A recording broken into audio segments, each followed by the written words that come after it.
Welcome to everybody who is here in person tonight. I'm Jennifer Van Vrancken, as well as those who are joining on Facebook. I'm told this microphone is actually for the purposes of broadcasting out to those who couldn't be here this evening.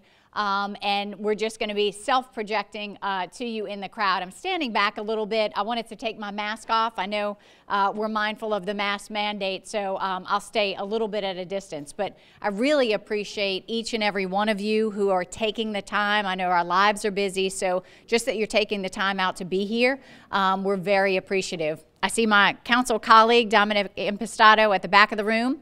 So, Dom, thanks for being here. He's been doing some amazing things focused on Lafreniere Park. So I feel like we're kind of bookending our lakefront. He's working out at the lake off the Kenner shoreline. So hopefully we will connect an amazing lakefront all the way from the New Orleans parish line to the St. Charles parish line with some of our efforts. So I grew up not far from here. I grew up along the lakefront. And I know one of the things that I really enjoy and think fondly about as a little girl, I would bike ride with my dad along the levee. We would fly kites out on the, on the levee along the lakefront. So for us, it was an extended backyard. And there's a real quality of life, to living in a place where you have that place to gather as a community. So intuitively, I always knew our lakefront was important.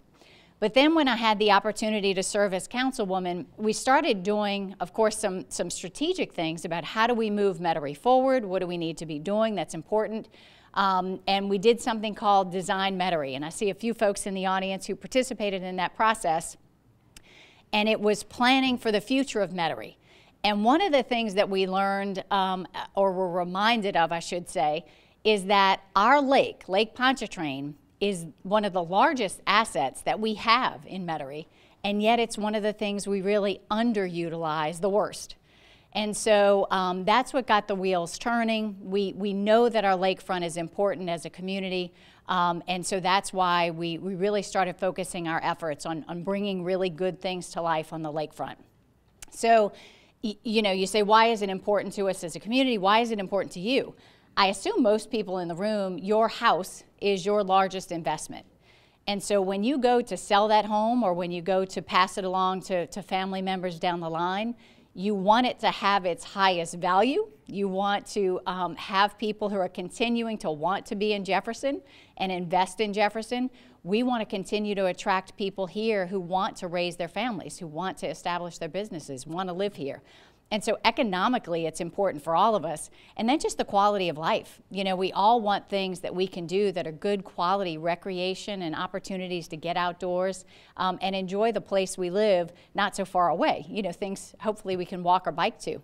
So that's what started the effort. We wanted this to always be a really public process. It shouldn't be my ideas, it should be our ideas. And so we started back years ago with the vision plan. And I should say, Bob Evans actually reminded me, he's here in the audience tonight. Bob said, I often talk about the fact that we have been leasing, the parish of Jefferson has been leasing the land over the levee from the state.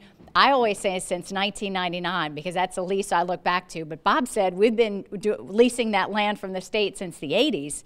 There have been multiple plans, some of which were very commercial in their nature, and they never got off the ground. And some of that is because maybe they weren't what the community wanted. And so we really made this a public process. We did multiple public meetings. We did online surveys so that people who couldn't join us in public could still voice their thoughts about what they want to see and what they didn't want to see. What we got back was educational things, recreational things, outdoor quality activities. And they had to be unique to Bucktown. We didn't want something that reflected just somewhere else. It had to be essentially Bucktown at its core. And so that's really what we've tried to do. Our first effort was the vision plan. The vision plan, Moffitt & Nichol is a planning firm that helped us put this together. They hosted the public meetings, the surveys. This gave us the first vision of what we would bring to life, and it reflected what the community told us they wanted, what you wanted. And so now there's the next step, and that is the master plan. And that is really putting on paper a buildable plan. How does it all fit together? How does it all function and flow? And how do we start chopping away at pieces of it to bring it to life? So that's where we are tonight in unveiling the master plan.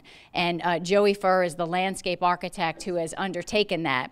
I have to say thank you first to also anyone who is in our audience. I see Woody. The Bucktown Harbor Advocacy Committee was a group of really committed volunteers who gave us input along the way. So again, this has been a really group, a group effort that I'm very proud to see starting to come to life. So what you're going to experience tonight, first, we're going to take you through a little bit of the history, what inspired what we're doing at Bucktown Harbor Park and Marina, so that it's very specific to Bucktown. Then after you see sort of the inspirations and how we got to the master plan, Joey is going to take you through his renderings and his master plan. Again, I think the renderings are really exciting because it's starting to bring this space to life in a way that I think is going to, I hope you find exciting. And then after he goes through the master plan, we will actually tell you what you can expect to see in construction. Some of the projects we will actually have out to bid later this year, some in construction next year. So we'll give you a clue of what's first up. This is not a plan that's going to gather dust. It will be one that, if anything, will be in construction dust because we expect to start bringing it out of the ground. So without further ado, I'm going to turn this mic off, and Joey Furr is going to take it from here. And we're going to turn off the lights. Thank you, Jennifer. First of all, I want to make one correction. You said it's Joey Furr's master plan. It's not. It's our master plan.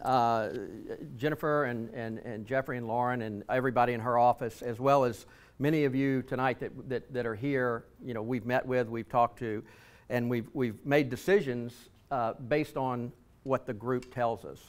I've got Indigo Lou here with me tonight from our office, and the whole office has worked very hard. We're very proud about this plan, and we're very happy to be working on it. And so we're gonna get to it.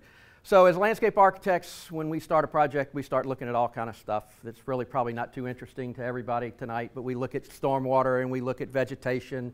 We look at how far it takes to walk there. We looked at whether you can get there in an Uber or a train or a car or a boat. We look at a lot of different things in terms of natural systems and utilities and so forth. But that's not really exciting. That's not why we're here. We don't really want to talk about that. So we're not going to talk about it too much. That's all we're going to talk about. But inspiration, I think, the process of being mentally stimulated to do or feel something, especially to do something creative, that was an easy trick for this project because there is so much to be inspired about, not only with the particular site and its relationship to an active harbor and the lake, but also just the history of the area, the culture of the area, and then the natural that used to be and the natural that we're trying to bring back. So really, it was very easy for us to get inspired. In fact, my billable hours would probably say we got too inspired because we kept doing it more and more and more because we enjoyed it so much. And I think that's an important thing in order to be able to bring a plan that's very close to being reality. So I wanted to start with a little bit just the history of kind of the lakefront in general.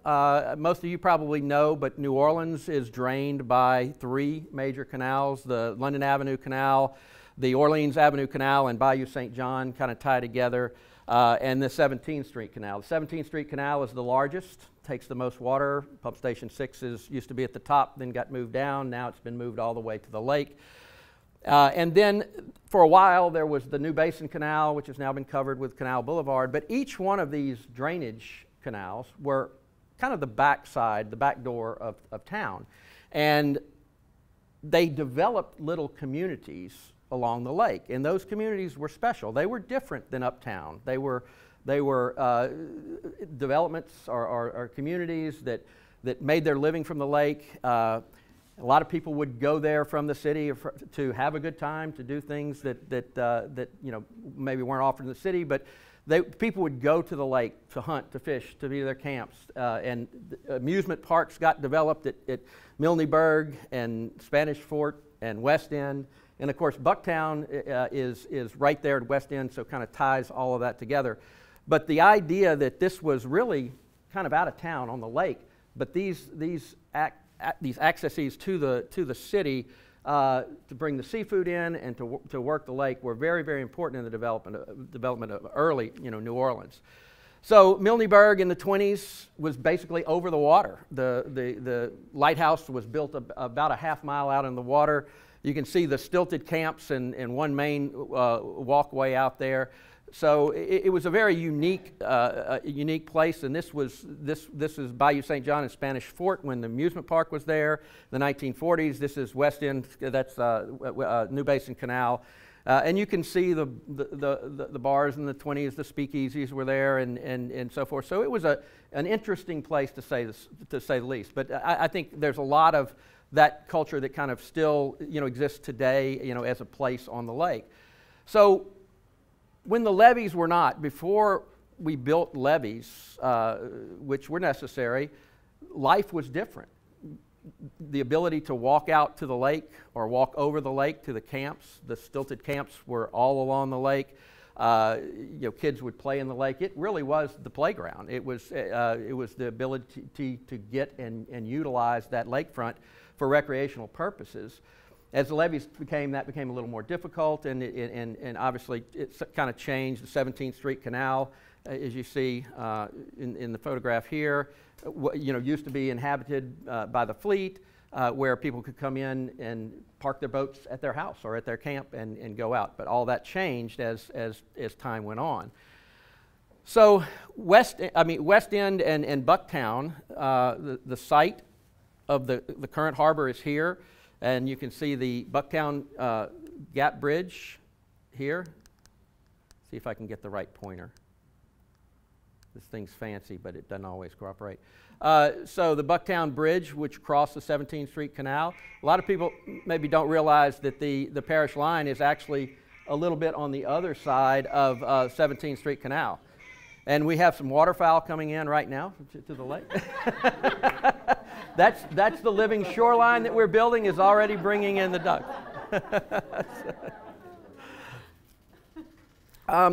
But this association to the lake and the ability to get in and out the camps and the boats here and the bridge. There were other bridges across other canals as well. 1950s, but it was always a community where people came and gathered and had a good time, and they would have festivals, they would play in the lake, and it's always been oriented toward the lakefront. Of course, the 17th Street Canal was here from the beginning, late 1800s, but it's changed over the years.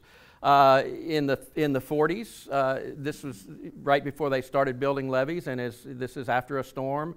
And so they started raising the levees, but you still had access, directly to the lake, and there was no levee here. So it was a different thing than it is now. You can see in the 60s they were still inhabiting parts of the 17th Street Canal with the fleet. Then in the 80s you can see it starts to be channelized. This is more of a terrace channelized side on the Orleans side, and the Jefferson side is still more natural and rocky. Type of canal that it was originally. Then, of course, as more storms came in and the levees got gradually higher, every time there was a storm in 2015 and a storm in 47, I believe, and then Betsy, and then, of course, Katrina, the levee became channelized and pump station got moved. The levee also got built at the lake, which was a part of what happened to cutting us off from the lake. Bridging the gap, because we had these canals, but commerce and society and people would go back and forth, we had to go across with the top left is the Drawbridge Canal, the New Basin Canal going into the West End.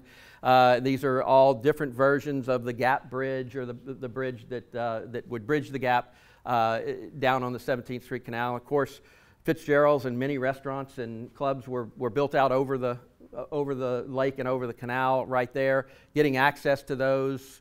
The ferries that used to run between West End and Milneburg and the other towns, as well as to the North Shore, would all come to the lake. This was where they would land. So that's an important aspect of the history. And then life over the lake. People lived over the lake. The camps were all over the place. over the lake, and they would we would utilize the canal and the lake for the 4th of July blessing of the fleet. People would have big family gatherings and big festivals and stuff down, on the lakefront, but in many cases over the water, and that was an important aspect of life and the way things were here. And of course, good times have always been part of this great part of the world. This is the bump down here in the bottom, which, if you're old enough to remember that, this must be the 1970s or 80s, because look at this guy in the middle, shorts. But these are all things that happened at Bucktown, and these are the kinds of festivals. The queen at the bottom of the blessing of the fleet, and then just people over at their camps just having dinner and enjoying life. Paddling was part of life and good times. And of course, historically, there's been a working fishing fleet here. This fleet fed and supplied the restaurants in New Orleans, and still does for years, from the bounty that comes out of the lake. There's a certain quality to the photographs, but also to the people. And I think that's what we're trying to capture with some of the things we're trying to do at this park is to make it available for the farmers market, and make it easy for the bounty of the lake to be captured. And we still have a working relationship and a future commitment to that fleet. Fleet was moved out of the canal when they were moving the pumping station, but they are now housed at Bucktown Harbor, and we are making provisions for them to continue to have their commercial operation, that's always gone, but just have their loading and offloading. It's not so much commercial, but just we're working with them to keep that alive because it's so important to the area, and the city. And of course, the freshest catch. There's no place that I know of that you can basically go through any door in Bucktown, whether it's a restaurant or somebody's house, and get some of the finest cuisine in the world. And that's a very important part, not only from the natural side of it, from being able to catch it, but also the cultural side of it, to be able to cook it and then to be able to enjoy it. And of course, the water's edge, or at the water's edge, this is where we're really inspired by nature. The few previous slides were inspired by culture. The ability to go out in a kayak with a 1-year-old and catch a 8-pound speckled trout. The ability to get into the lake and get to the lake's edge. It's a natural, earthy, rough kind of edge. It's not really a beach, it's a lake shore. But that's what we're enjoying, and that's the way it used to be. And as the levees were put in, that's what we got cut off from. The Living Shoreline project that we'll talk about a little bit is bringing back some of that natural edge and some of the natural habitat. And then we will also talk about how we're combating the levee and how it's cut out. The days in, some of the finest sunsets you'll ever see. I actually took one of these, it's just amazing how beautiful it is, and this site is positioned to take advantage of that, which is, almost a daily occurrence if it's not raining. And then, of course, being inspired by nature and her power. As we said, the levees have been raised over the years and channelized, and then they're putting concrete on top, and still sometimes they fail. So we have to make a site and a park, a project that's resilient. That doesn't mean we have to turn our back to it, but we do have to work within the confines of what the levees need to be and what the flood protection needs to be. But we also need to be able to utilize it and enjoy it all the other times when we're not facing a storm.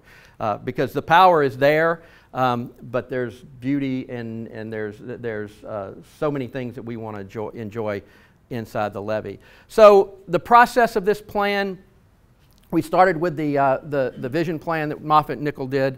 And this is really more than a master plan. These documents are just a few of a document that we prepared about 3/4 of the way through our master plan, which is really a document to have the parish engineering, as well as Moffitt Nichol and some of the other engineers involved, vet our ideas. You know, we, as landscape architects, we try to think big and think about sense of place and creating things for people to do, and sometimes that may not coincide with strict typical engineering. So we presented our ideas and the engineers looked at it and vetted it. So everything that we're presenting tonight has already been vetted and is closer to being to construction than a normal master plan would be. So we've done some higher levels of design than we normally would, because we wanted to be sure that when we went to the public with what we were going to do, that we really could do it. And we can, and we are. And then we continued in our process to meet with people, having charrettes. This was from the charrette we had with the paddlers and the windsurfers and kite surfers, and how, you know, to really figure out the best way to approach bringing the lake into the park and how we create that access. But we met with many other people to continue to develop the plan further and basically get it correct before we finished. So the vision plan and the living shoreline, the vision plan kind of set forth the reasons for the master plan, but the big part of it is this living shoreline that is being worked on right now. When completed, this will be about a mile of distance between the Bonneville Boat Launch and Bucktown Harbor Park, which is here. All of this will be blue ways for paddling, with little cuts in to be able to go in and enjoy the habitat, and the stuff closer to the edge will be shore protection as well as an increased habitat. And this is the beginning of a project that will hopefully run the length of the lakefront in years to come. So it's extremely exciting.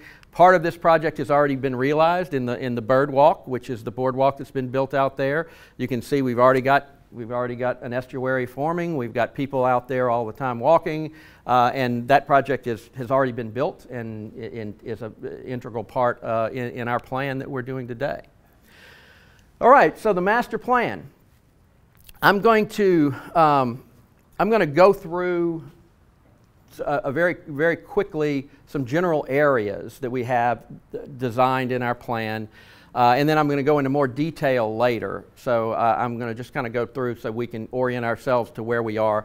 But just to start with, Hammond-Metairie Highway is here. This is Carrollton. This is the parking lot. This is the Coast Guard station, and of course the pumping station here that's been done. So obviously the living shoreline and the Blue Way are part of the plan. That's taking place now. The bird walk has been built. Bird nest learning pavilion, the Southern Meadow and bandstand, the Lakes Harvest playground and plaza, the Gap Paddle Canal and lake access, the Bucktown Shoal and Windward Strand, the Sunset Stage in the Upper Lake Shore, the Sandlot, which are court games, the camps out over the lake, the community garden, fishing pier, the Pearl Performance Lawn and Stage, additional slips and water taxi dock, the Northern Ramble, extension of the jetty and channel markers, the Beacon Tower, the Grand Pavilion, the new harbor walk along the harbor, the working fleet and the transient dock area, and the Harbor Master's building, and overflow parking if they're large events, so we can have a parking overflow onto the site rather than overflowing into the area. So as we start to look at these different areas, we first need to talk a little bit about circulation. As I said, the levee being built really is what cut the activity, or made the activity in the lake difficult. And circulation along the levee takes place with some of the existing greenways that are there. But to get into the park from a pedestrian, these are pedestrian, blue is for pedestrian, these are bike ped paths. So we needed to be able to get up and over the park and continue the existing pathway down and really make the park a trailhead or a main place along these these linkages. So we bring them up and over the levee and down and make a very easy transition, not a bunch of switchbacks, but something at a lower grade, which is long and great, which brings our forms down into the park. The P4 Pavilion is kind of a paddling center, but also a pedaling center if you need to do something with your bike and you're out, and also comfort stations and programming. We'll talk more. Then the loop, the harbor loop, goes around, so you can bike, run, jog through the park and back out. Then vehicular circulation. We did a lot of study and made a whole lot of effort, and actually had some, I won't say arguments, but some discussions about separating and keeping the parking separated from the green space. As it is now, that the parking encroaches into what is kind of the green space of the parking, we felt like a little bit too much. So we bring in we keep the main access, but we do a drop-off area at the end, so that you can come in, or if there's ride shares, you can catch a ride here. But you can come in, you can get around, and then the parking lot we're adding a full row, the entire length, doubling the length of the existing parking lot. And then adding another double row on the other side. But it's linear. It's got loops in the middle, so you can get too far. If you get too far in, you want to loop back, you can. You can bring if you're bringing a kayak or some type of paddle craft, you can drop it off at the pavilion, launch it, and then bring out. And then we have some parking spaces here for trailers. But it's very linear, and it divides the green space from the green space up here from the parking, and then the marina is separated as well. We still have to keep access to the Coast Guard and to the working fleet, so that is taken care of. And of course, we really want to provide and hopefully get more people coming in with their boats from across the lake or from up and down the lake. So we're doing some things with the jetty and the transient docks to make that happen. The Blue Way, keep in mind, this is a mile of new paddling that'll be paddling through a natural area. Very important, and that will go all the way to Bonneville Boat Landing and back. And then, of course, the pedestrian circulation, so you can get from any part of the parking or the drop-off, you can get into the major parts of the park. So in order to look at the entryways, the levee is 19 feet tall, so you can't see into the park. So we wanted to announce the park on the outside, and we wanted to do some things that helped both bring the neighborhood, make the neighborhood a more walkable area, and make the Hammond-Merrick Highway more walkable, because there's a lot of lanes of traffic. It's pretty dangerous. So we wanted to use a complete streets concept to make this a walkable street and make the ability to get up and over the levee easier. We want to do a kind of a sculptural entrance, a feature that will work with the design of the levee and not impair the structural ability of it, but also announce the park, on the inside of the levee to people along the highway, so that they know what's happening there. And again, you can see the streetscape and how we connect. Good shot of how this nice, easy grade will slope up and over and actually tie into the existing pathway that's on the levee. And then at the south end of the existing bird walk, we're planning a new trailhead entry area that will set forth the rules of the park, have bike parking, and have areas for interpretive and education, maps of the park, and so forth. Along the harbor loop, we're proposing our heritage walls. This is to further divide the parking as it gets a little close to the green space from the park. But it's also to tell the story of Bucktown. It's really to talk about the history of the fleet, and we have this idea of the faces of Bucktown that just show some of these pictures and other pictures of just life in the city or the town, from days gone by and current. So I think important to tell the story of the culture and the community. So this is what we're calling South End. There's a lot of development will be happening in the South End relatively soon. Again, the Bird's Nest Learning Pavilion is a project that will be an elevated structure that you'll be able to get above the existing estuary that's there, and have interpretive exhibits, as well as have the ability to have a small class or to teach. And we've got some really nice, interesting ideas about that. The southern meadow, we want to try to use the backside of the levee because it's elevated to be able to slope down and have just an open green space, and then maybe turn this one bandstand or this one pavilion that's existing to have a bandstand for a small jazz band or something if you wanted to have a small gathering out there. Or you could actually have a small amphitheater with a sloped area there, but nothing super big. We've got another spot for that. And I think the Gap, Paddle Canal, and lake access is probably the most important part of the plan.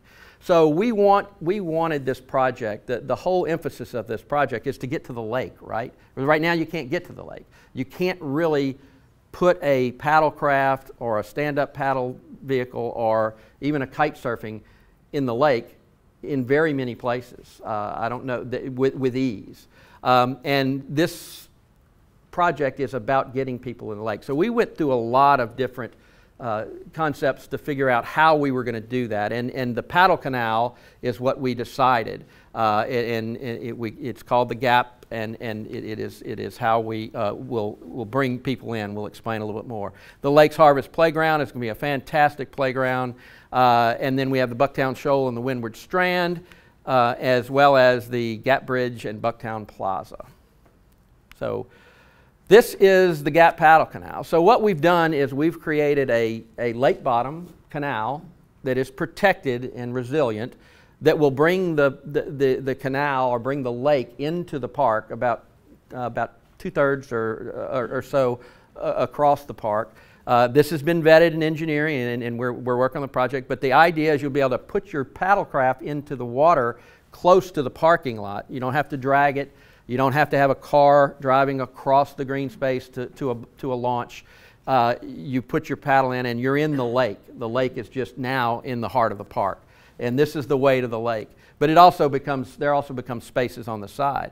And of course, to keep the circulation separated and to make it work, we have to bridge the gap, right? So we have a gap bridge that is part of the harbor loop, right where this guy with the yellow kayak is, that's where you'll put your boat in, right under there, and you can see that the P4 Pavilion, this is right adjacent to the parking lot, so the bikes can park there. You can you can walk past this.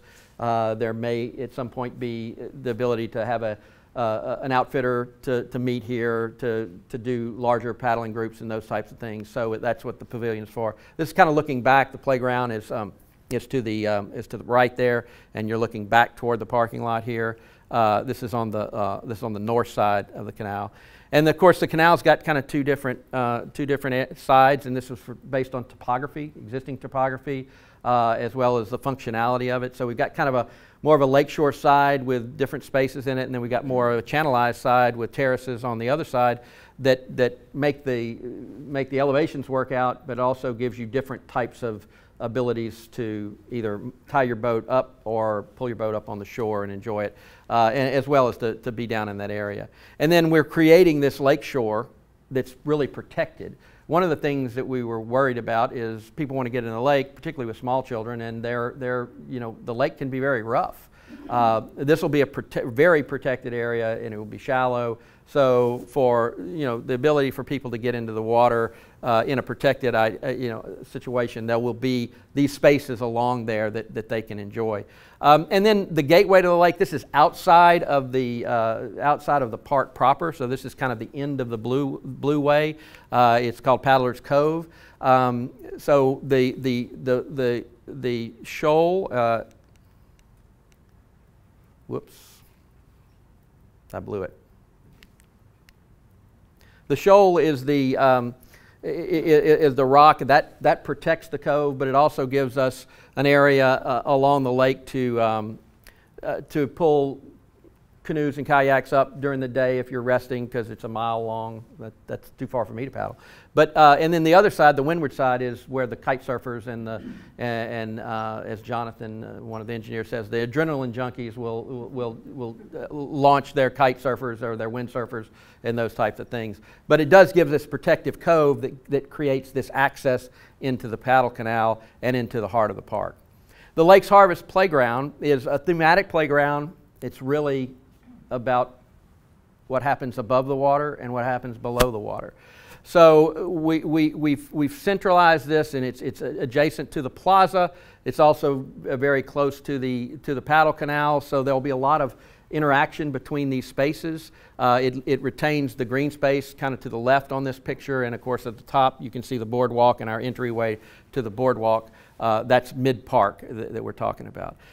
Shrimp Boat Hill is an expression of the shrimpers and crabbers and how we do it. So we want to actually get a boat and put it up there and modify it so that you can climb through the wall and climb up into the boat. How you can slide down slides or slide through the ground, but really this is upper level, and kids love a hill. Kids love to climb, so we'll have outriggers with nets coming down that the kids can climb up, and they can climb up through the buoy. There's a lot of different play opportunities there, and along the way we'll put some interpretive and educational exhibits in there so they understand what things are. This is kind of sloping up. It'll be an accessible grade all the way up to the top. So it'll be wheelchair accessible all the way up. And then we have our comfort facilities, our restrooms, and cantina or galley, which would be, for some concessions that we would tie in here. And you can see in this picture the nets that are being cast with the outriggers and the slides coming down. So it's a good idea. 2 fathoms below, life under the water. There'll be a shade area on the backside of Shrimp Boat Hill that will have an expression of play of being underwater.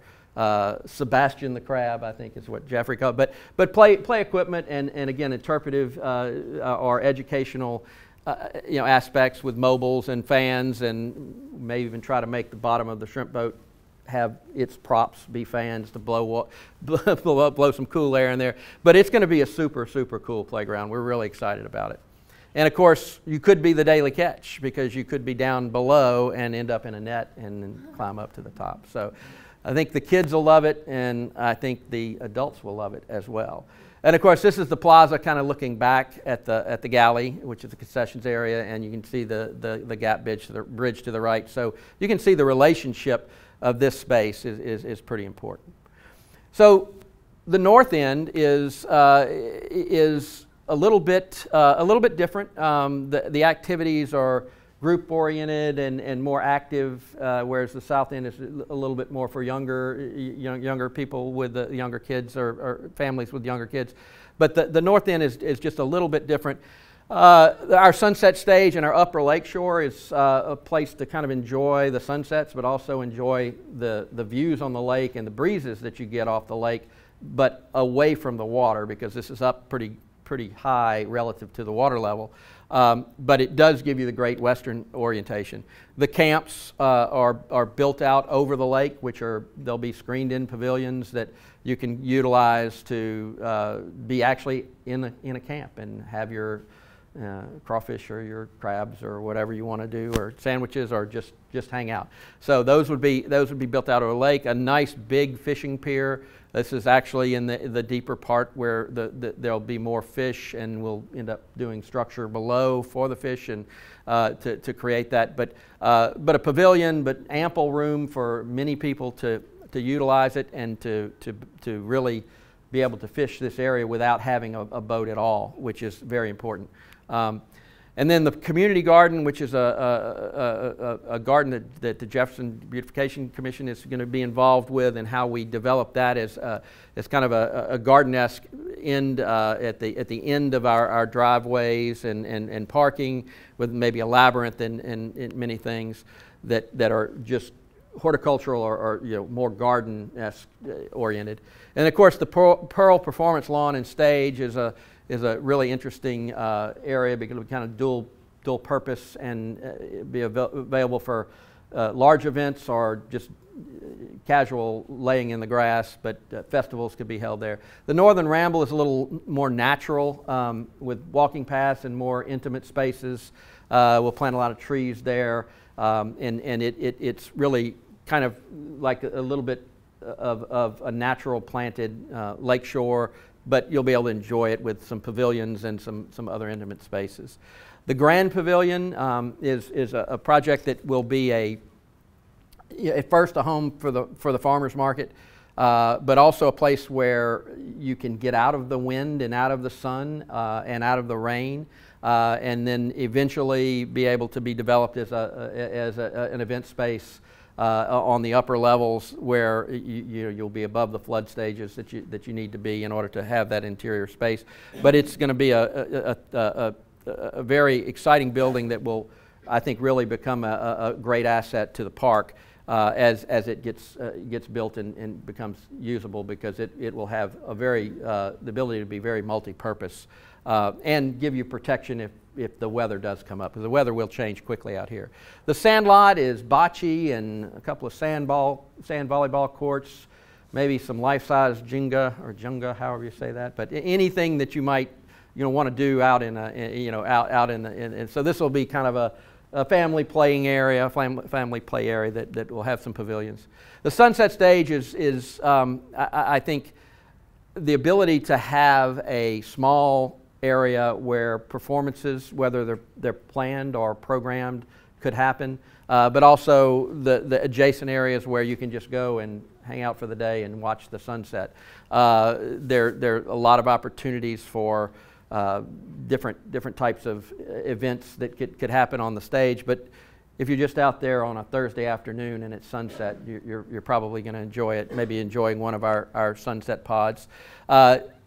The idea of on that stage being able to put up a portable or removable structure that could service for an act, but also to be able to do a movie, a drive-in movie, which has been done out there and is very successful. The design is going to be to have the turf reinforced, so it doesn't matter what the weather is, you'll still be able to drive on it and park on it without damaging the park. And then you could have a float-in movie, because the backside of this could be you could use. So we want boaters to come. We want a very unique thing, and we believe that this is an opportunity to kind of look at the park from a different angle. And you may be paddling in a kayak, or you may be in a cabin cruiser or whatever, but I believe that could be super exciting. The community garden, again, it just kind of flanks the end, and our pedestrian paths will go through it, and there'll be circulation and access to the Pearl venue, but there'll also be the ability to have this community space that we hope will be very exciting. We know is going to be very exciting, because members of the community will actually be activating it and programming it, and this could be everything from growing material to sell, to horticultural classes or plant class. The sky's the limit in terms of doing this, so we're very excited about that. And then the performance lawn, it's really a community green daily, where you could just lay out or throw the frisbee or whatever. It's just open green space. But then we got the ability to have a very large gathering of people here. It's at the northern part of the park, and it faces north to keep the sound from the concerts or the activities going away from the shore.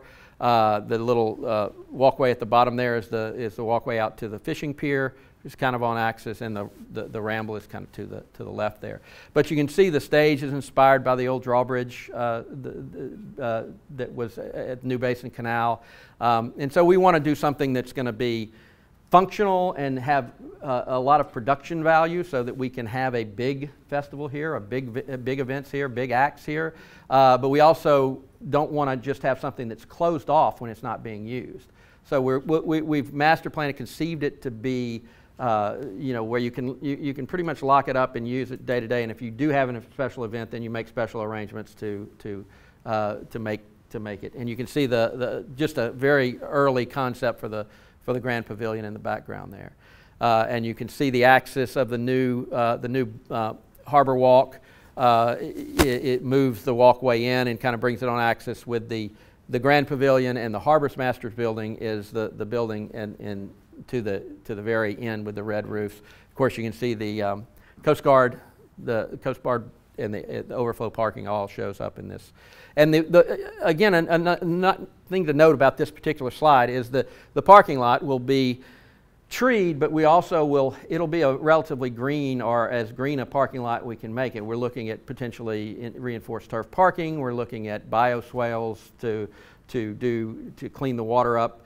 You know, the park is very much about environmental sensitivity as well as getting people out here to enjoy the environment. So we want our parking lot to be a good sensitive parking lot, so that's how we've planned it. The beacon is just a tower that will mark, not a lighthouse as much as a beacon that will mark the point.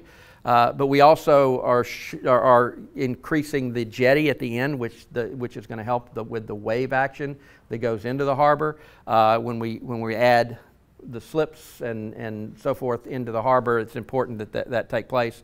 We're also going to put channel markers so boaters can get in and out.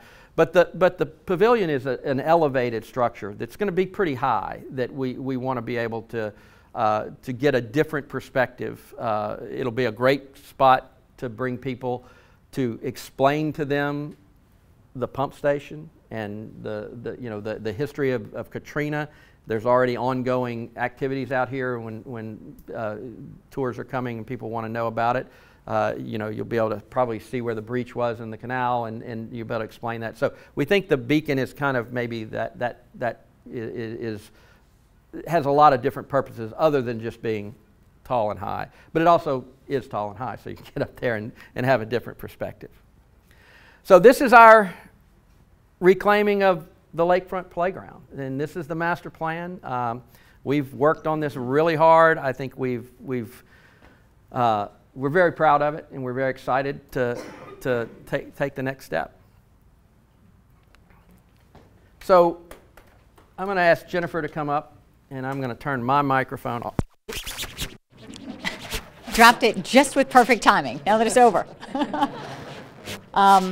Thank y'all. Y'all have been an amazing crowd. I mean, just having the ability to, have Joey present this. I appreciate your attention. We're going to go through, it was really important to me. I've got a very limited time on the council. I'm born and raised here. I intend to live here the rest of my life, but I wanted to get a certain amount out of the ground and not have just some plan on a shelf collecting dust. So we want to go through what's up first, what's first up, rather, I should say, and what you're going to see coming out of the ground. So I want to run through just the things that you can expect that in the next 2 years, you're going to see, big one, you're going to see coming out of the ground. So just to you can keep us honest. We're going to keep working on this stuff, and you should expect to see this stuff coming to life. So the living shoreline and the blueways, Moffitt and Nickel that did the vision plan, they are in design on the living shoreline and the blueways. So that is being designed as we speak. Lauren Averill in my office, Michelle Gonzalez, I mean, all are being a great help on that. So that's one that is in design now and will be in construction next year. The South Birdwalk entry, Joey's already designed, so that will be a nice entrance to the boardwalk that we're already enjoying. That we expect to put out to bid before the end of the year. The Bird's Nest is in design.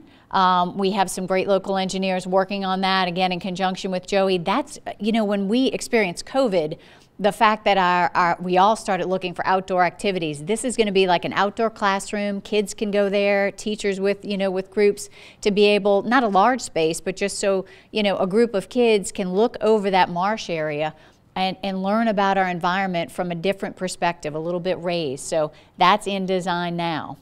The Gap Canal and Bridges, we received a major grant through the Lieutenant Governor's office that's going to help fund the ongoing design of that canal that will be the kayak and canoe canal. So that is in design as we speak, and again, we hope to be in construction next year. The Lakes Harvest Playground, the kids area, again, that is in design. We've gotten the grant that is allowing us to move forward. So these are things we are currently working on, and we'll shortly be bringing to life. And then the street enhancements. Again, you live in the area, you want to be able to easily get to this.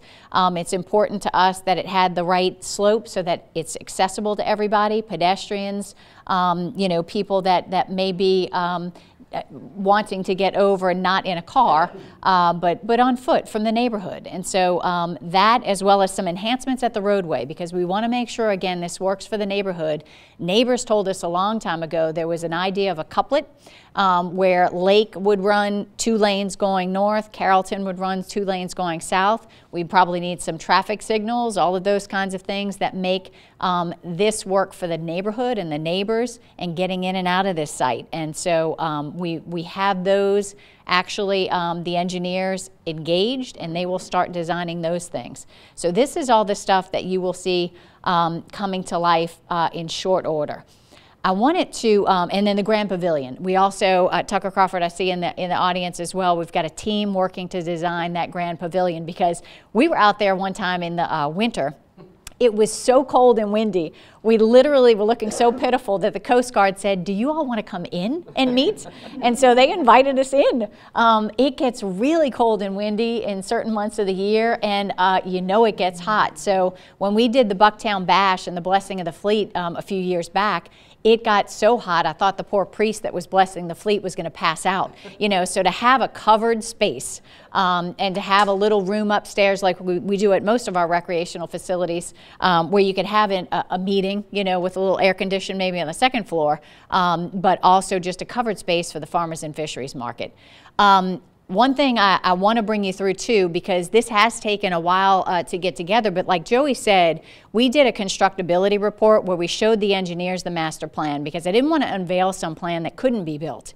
They've looked at it, it can be built, so again, we're able now to move forward. The other thing is, you don't want to unveil a plan and not have any money to do it. And so that was important, and so our team has been working together to explore every grant opportunity there is and apply for it. Because for every dollar I have, or we have as a community, I wanted to multiply it and make it at least 2.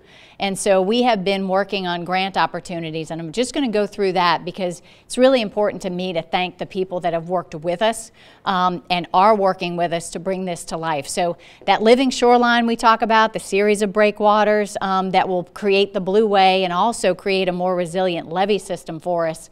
That's an estimated, you know, $10 to $11 million.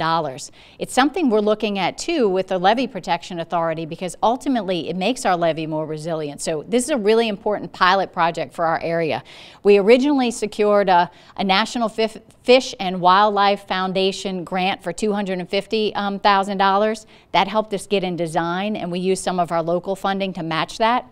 And then in terms of construction, they were so excited about the project. The picture you see there is actually the National Fish and Wildlife Foundation announcing their national grants, but they announced them from Bucktown because this project is one they believed in so much that they granted $2.5 million to put toward the living shoreline.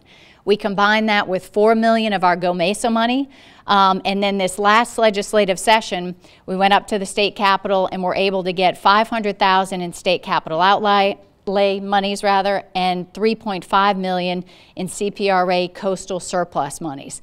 And I have to thank our delegation, the Jefferson Parish team, our House of Representatives members and our senators have been tremendous. So Stephanie Hilferty and Cameron Henry, Conrad Appel before him, Polly Thomas, they've all really worked on this together. So we're very thankful. We now have all the money we need to construct the living shoreline. So again, we will come out of the ground with this. In terms of the canal and that will be the canoe and kayak launch, as well as the children's play area and some of the walkways and the heritage walls and those kinds of things, that is being made possible through a Land and Water Conservation Fund grant. We worked with Joey's team and again, all the partners that we've assembled to submit a grant to the Land and Water Conservation Fund through the Lieutenant Governor's office. It's the largest one that they have awarded, and so we use that $1.25 million grant from Land and Water Conservation Fund. We matched it because, again, I take every one of our dollars and try to turn it into two, and that is what is going to fund these elements, designing them and constructing them. So again, we have that funding in place. Another grant we sought for the Bird's Nest, that elevated outdoor classroom for the kids to be able to look at our environment and learn about it.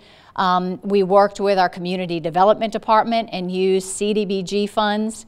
We were awarded $333,000, and again, we're partnering by bringing $204,000 to the table. Stuff is expensive on the other side of the levee because it has to be able to be built in a manner that withstands Mother Nature, much like the boardwalk. Again, on the other side of the levee, you have to build it and build it right. And then the last thing that we, or two more, one was very important to our commercial fishing fleet. They have had a floating dock at the back of the property. It is not the best scenario for them, and we really wanted our fishermen to be able to have an offloading dock right at the front where they can pull their commercial boats up, be able to load and unload the crab traps and the equipment that they need to do. I think having the ability to see that fleet in action and working is really important. So we, again, were awarded a Louisiana Wildlife and Fisheries grant of $200,000. We're going to match that. Part of what it also does is bring to life transient slips, because if you're coming and you want to, park your boat there and go to R&O's, go to Deanie's, go to New Orleans Food and Spirits, enjoy Bucktown Station 6, you need some of those transient slips available for people as well. And then the last thing we'll do, this is something our boaters who currently are at the harbor told us it was really important. When the Corps built the permanent pump station, for which we are very grateful, they did change the mouth of our harbor. And so because that became a skinnier piece of land, there's more wave action that gets in the harbor. And so the boaters were saying they're really getting beat up especially when we have a northwest wind. So this fix was really important to making sure we have a safe harbor. And so we we actually at the local level paid for the design, paid for the study of the wave action, because I did not think the Corps was going to move forward on this. In fact, they told us they weren't. And so we said, you know what, let's just analyze it and design a fix and go get the money to do it ourselves. So we again worked with our state legislators, went to Baton Rouge, and were able to assemble $950,000, which is what it will take to build this. So this, we hope to be in construction this year, before the end of the year. We hope to have it out to bid and in construction because, again, time is of the essence on making sure it's a safe harbor. So, again, that's everything we've been working on to plan for the future, but also to make sure that we have some funding to bring it to life. And so lots of efforts. I'm going to give you back the toys. I'm low tech. I want to take a moment before we open it to questions to get some people to just stand and be recognized. The folks who are part of the Bucktown Harbor Advocacy Committee, if you were part of that effort, raise your hand, just something we can acknowledge you, because these folks were volunteers, nobody got paid, everybody really just gave us insight, and they're from all different perspectives, and so we're really appreciative of everybody who has given us of their time and effort so generously. And then on an ongoing basis, just like Lafreniere Park and other entities have, like a Friends Of group that really helps keep things moving, helps fundraise for the site, helps, continue the momentum. There is a, bless you, there is a newly formed Bucktown Harbor Park and Marina Foundation. And the executive board members, I know most are here with us tonight. Woody Cruz is...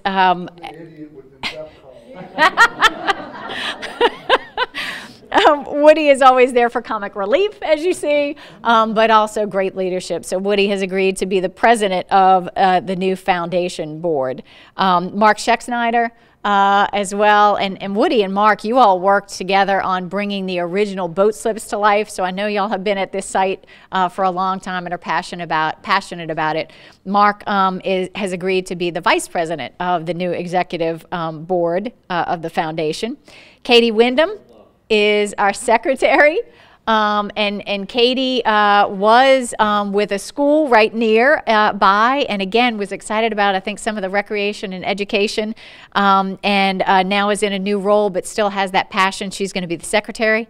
And then Tasha Warren is here as the treasurer of the new board.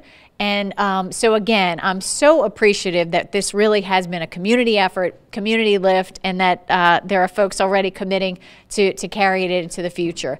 We're also, there are slips at the back that if you have an interest in being part of this, whether it's volunteering some, some skill that you have or a passion that you have, this is the place to give us your name and number, your email, because we intend to really pick up steam from here.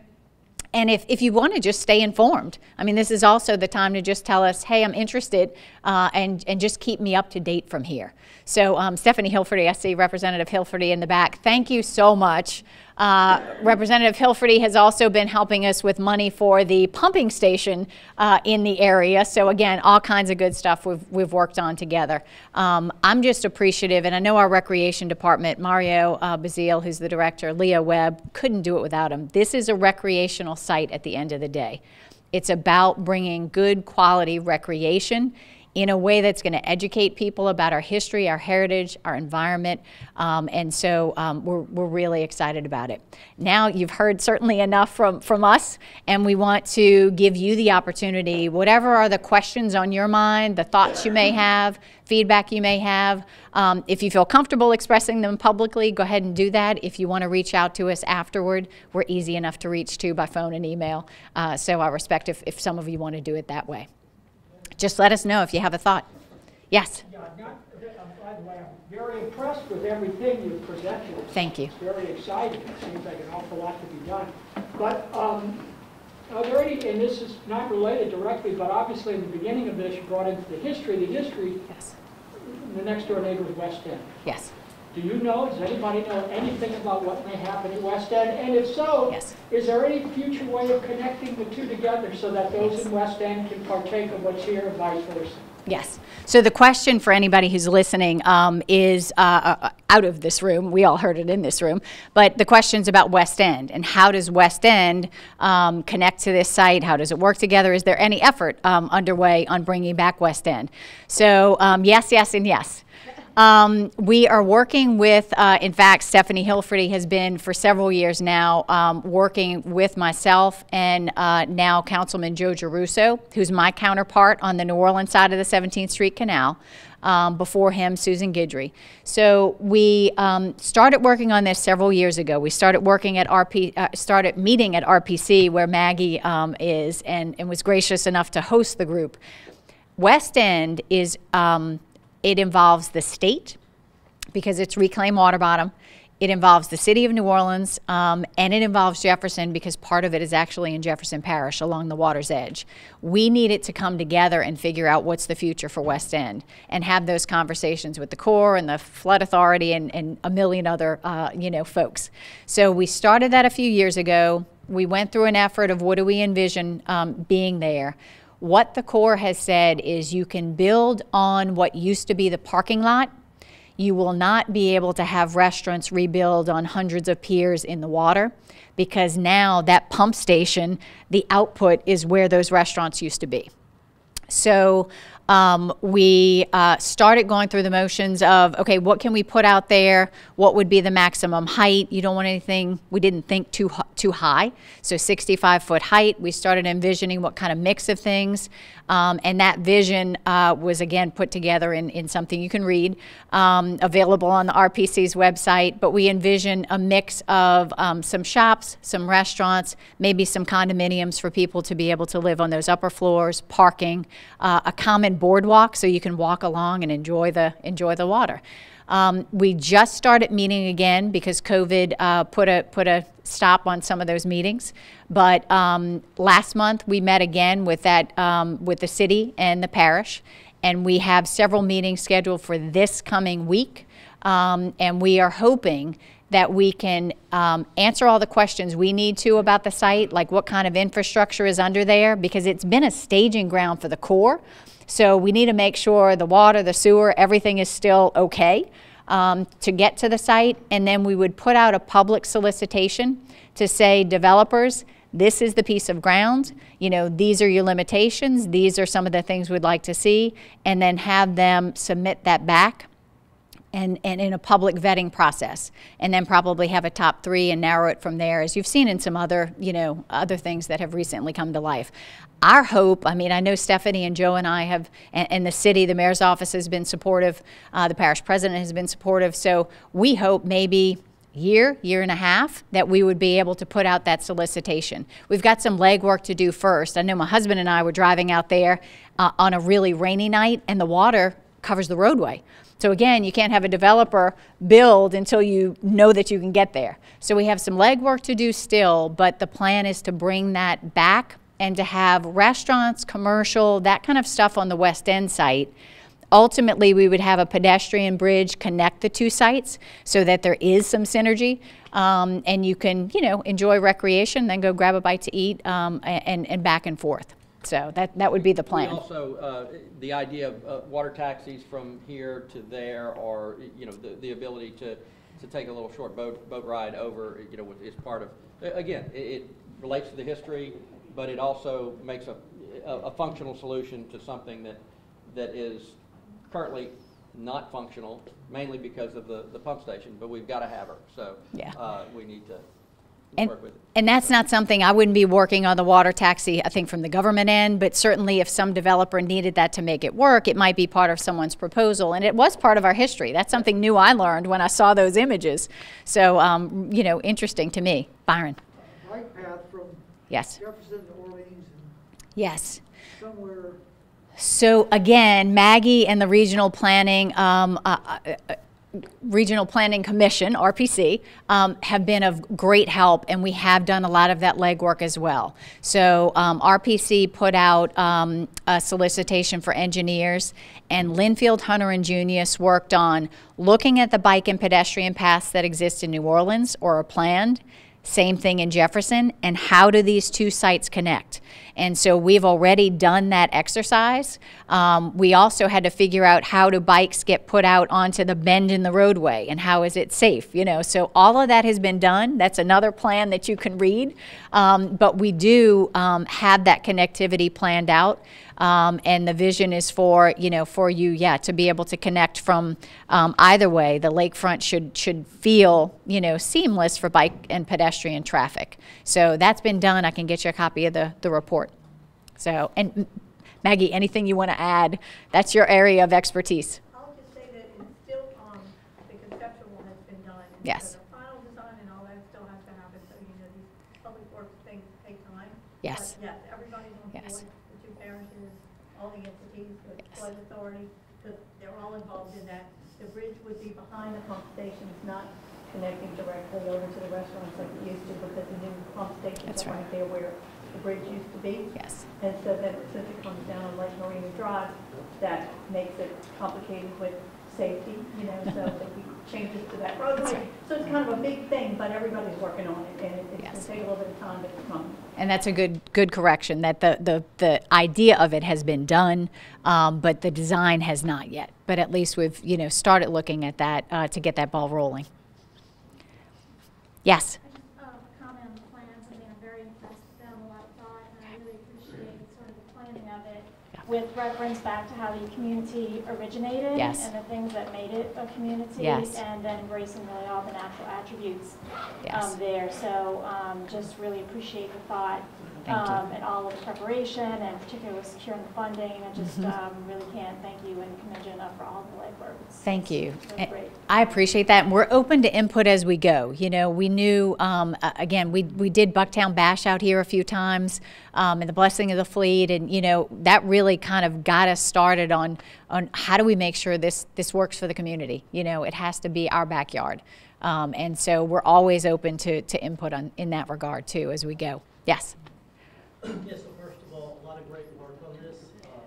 You know, thanks to the whole group that was responsible for it. A lot of good things there. I live in the neighborhood. I'm right across the levee, so I'm looking forward to it. A couple of suggestions / questions. Yes.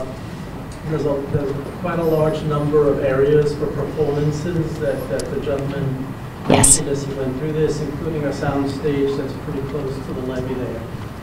One suggestion or question is, are there any provisions being put in place to try and direct that sound away from the neighborhood? Well, because right now, there's already an issue. Kids show up in that parking lot at 2 o'clock in the morning, stereos blasting, and so sound abatement for adjacent neighborhoods. so the answer is yes. There are. It's more in the programming of it and what's allowed. The bandstand that's close to the levee is conceived to really be an acoustical thing. Where it's not amplified. It's a place where you may have a little acoustical jazz or acoustical group doing a performance as part of a bigger event that would take place at the Pearl. The Pearl is as far away as we can get. We've projecting the sound north, so they may hear it in Madisonville, but you won't hear it. You won't hear it there. And then the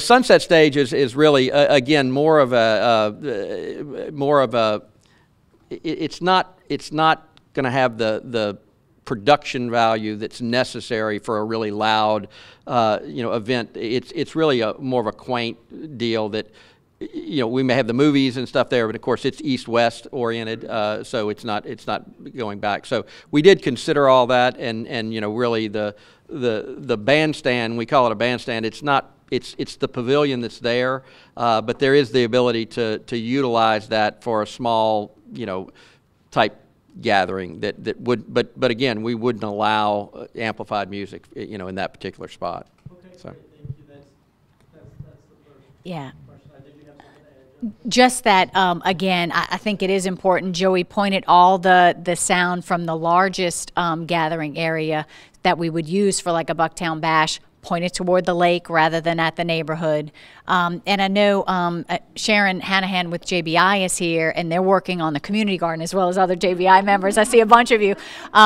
So we had the first annual Sunset on the Boardwalk event. Y'all had a little band that was in that one shelter, for a few hours while they had wine and cheese and the event went on, and then, and then it's done. So that's the kind of things we envision.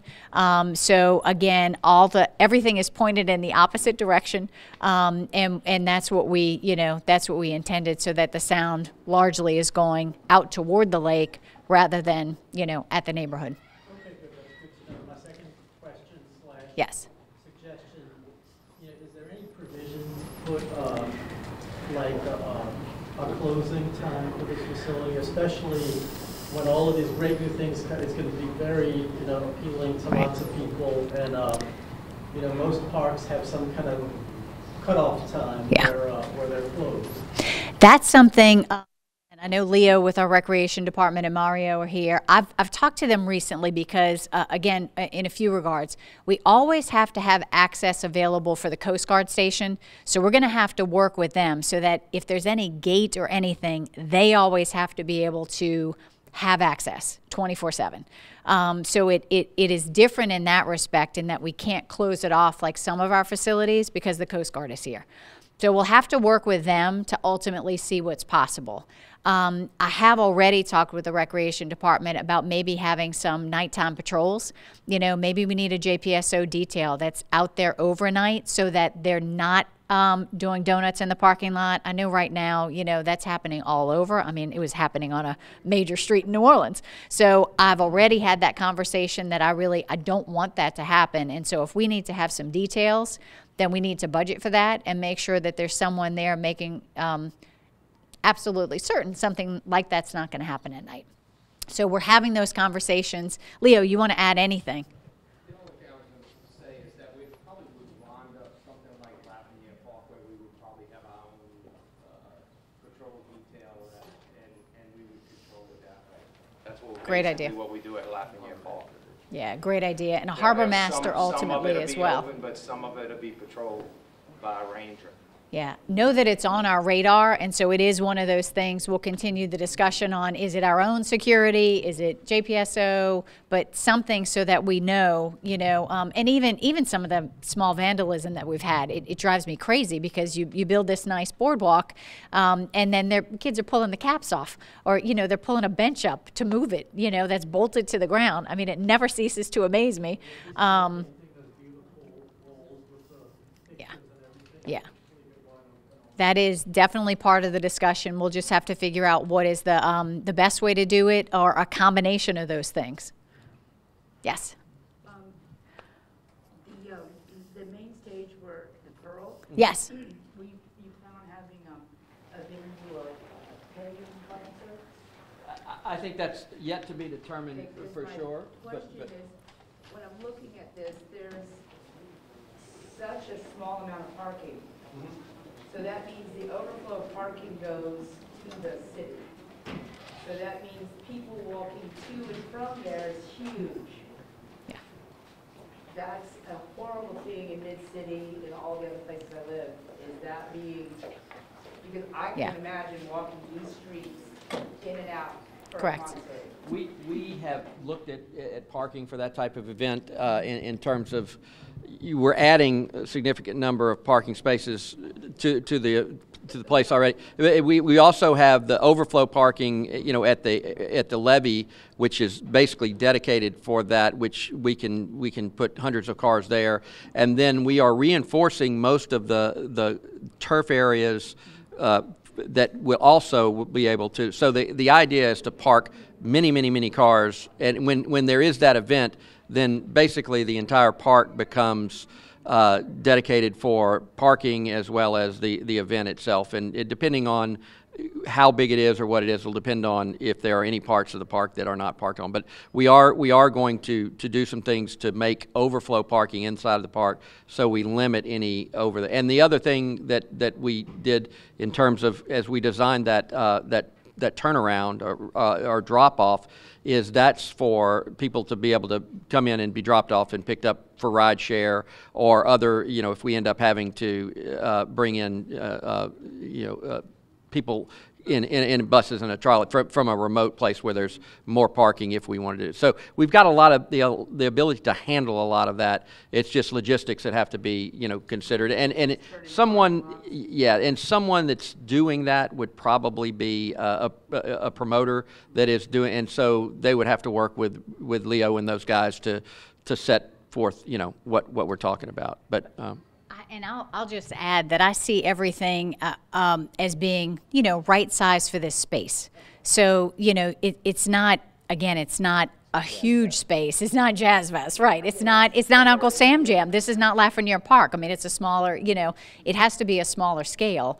We've done other events out here like Bucktown Bash. In that case, we brought in a mobile stage, and then the stage gets set up, the band plays, the crowd and the cars, you know, are appropriate for the space. And then the stage goes away. We just thought building a stage, much like the Copeland Meadow stage, you know, just to have something built in, ready to roll, just makes it easier. We did a tiny version of this, and it's really just a little, you know, shelter at Bayou Metairie Park. We cut the ribbon last week. It's really meant to house 3 individuals playing a little music while the farmers market goes on. So again, we're mindful of it has to be right size, but Joey's built in parking and the ability to overflow park what would be on site. In multiple areas. And maybe we'll take, you know, 2 or 3 more. I want to be mindful, you know, of our time tonight, and then I'll stay and answer, but we may not broadcast every question, you know, as we go. Yes? What you just said about having the entire space be appropriate for the size of what it is. Yes. Means everything. Yes. As far as quality of life. Correct. And of course, as far as being a resident close to that area, which Yes. you happen to be. Yes. And then when it comes to the different things that you've shown that I think are quite, not remarkable, but outstanding. Good. Good. Do you anticipate a tax millage of any kind in order to handle this? So again, are you talking about something that's still so small that you wouldn't? Right. I don't know what the future is. I know the one model that we have is Lafreniere Park. And so to build out Lafreniere Park, ultimately there was a friends group that got really involved. They got the ball rolling. The parish helped out, and our recreation department, of course, it's a recreational site. So, you know, as the future moves, Lafreniere, the way that has worked, and I think worked very well for Lafreniere, there is a fee that's on our water bill. It's like $1 something. And that ultimately goes to support the ongoing maintenance and the staff at Lafreniere. So that is a good model for, I think, what would also potentially work at this site, so that it's, you know, $1 or $2, but that actually would be a funding source, let's say, where we can have our own staff, have our own security, and that is what Lafreniere has, and that is how Lafreniere does it. So that's our closest kind of similar situation. I would envision something like that. So yes, thank you, and thank you. Look, I know, again, Bucktown, you're the closest residents to all of this, and the Bucktown neighborhood has been very involved. Some of this is just, you know, like they always say, trust and verify. So I know on the very first day we opened the boardwalk, we wound up walking out there and running into each other. So part of it is, you know, we can lay out the vision, but it has to be an ongoing conversation, and we have to, as we bring things out of the ground like the boardwalk, you have to know that we're sticking to that commitment. So we don't mind being held to, you know, to task, and make sure that it is right-sized as we move along, as each of these projects start to come forward. You know, we could be a model for Yeah. that. Yes. You know, of Yeah. how, you know, I mean, New Orleans and St. Charles and different places have to live with Mardi Gras for Yes. 2 weeks, and everybody parking in front of their houses or Right. whatever, which is a different thing than what we're talking about with this Correct. site. Correct. But again, we could be a Yeah. model for that kind of neighborhood Agreed. Yeah. livability. This is supposed to be like a community back porch that we share, so it's got to be a good fit for our house. It really is supposed to be like it used to be Yeah. Yeah. in the neighborhood. Yeah. We'll take two more, and yes. And most people know me from my family, my dad's been a spacewalk, believe it or not. Oh, wow. Okay. So I want to step up and say, amazing job. Cool, thank you. I've been to every Disney park in the world. I actually lived at Disney for 15 years, and I live today in Destin, Florida. Okay. I'm still heavily vested here. I'm going to put on record for on behalf of our family, like what Al Copeland did over at Lafreniere. Yes. We would love to partake and do something as a tribute to my parents at this site. Perhaps maybe a major fountain, a pavilion. Please see me afterwards. That is fabulous. Spacewalks, you know, the inflatable fun, right? Yeah. And what we did is we still do that. Most people don't realize we're over 250 locations nationwide based out of here. Now we're in the water sports business, and what we do, we're the largest water sports operator in the state of Florida, and we've been dying to bring some of it. We're actually talking with West End, but obviously you guys are much more advanced. So welcome, thank you. Great. Let's get I know going. that's again, thank you. For people at home who may or may not have heard it, Spacewalk is a local product. I know I had many a spacewalk as a child and kids growing up. So thank you for wanting to be involved, and that's what we look to do from here. Now that we have the visuals, you know, it's an opportunity for people to partner with us, to help bring some of these spaces to life, to make it local, and so I'm very appreciative, and thanks for being here. I know there was one more hand.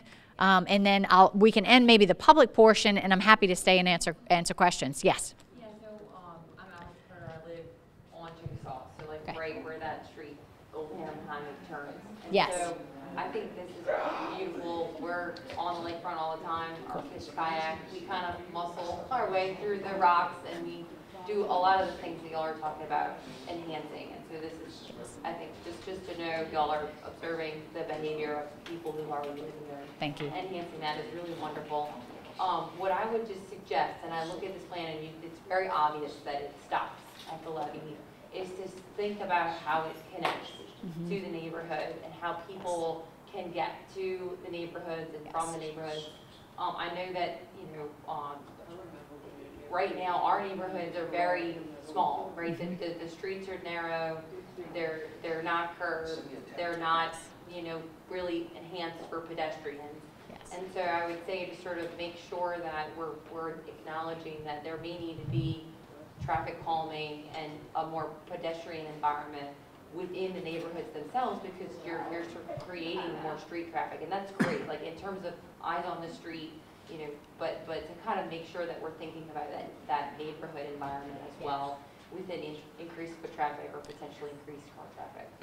Just for the record, we've had a lot of discussions about that. It's a little bit out of the scope, you know, of our project, but it was brought up at the very beginning, you know, in terms of looking at complete streets throughout the neighborhood, because, you know, we want to be able to walk here. That's the thing. We want the Yes, because you know, that's the whole idea of the separation between the pedestrian and the bike ped and the vehicle. So there is definitely, I believe, will be an initiative to let that complete street effort just filter through the entire, and that's good for the businesses as well as the communities, because you know, parking is a premium, and if you can walk to, you know, one of the restaurants from your house, you don't have to get in your car, and it's easy and safe, then you're going to do it.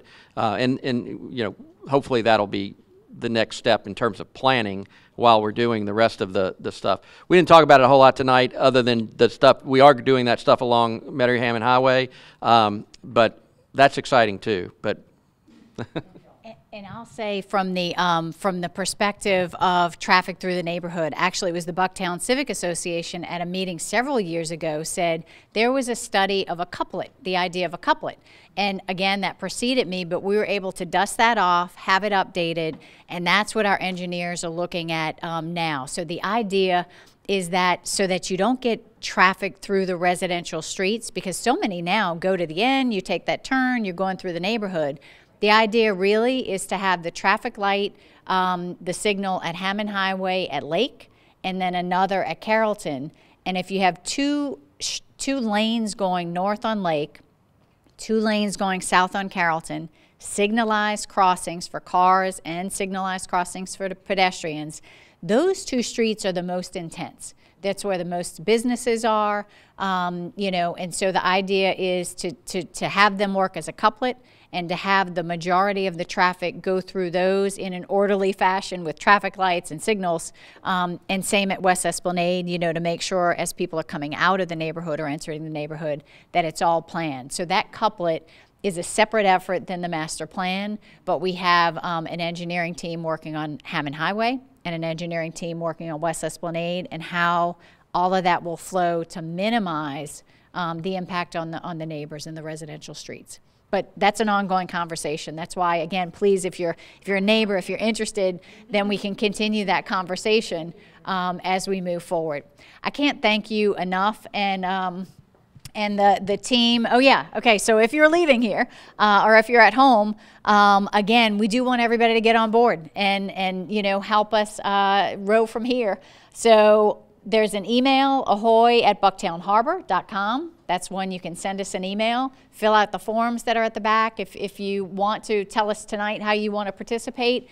And also, again, the website, bucktownharbor.com, that's what we're going to hopefully have some volunteers help in the future, continue to update the community on what's being worked on, what's coming to life, what the master plan, you know, has in it. So look for that in the future as well.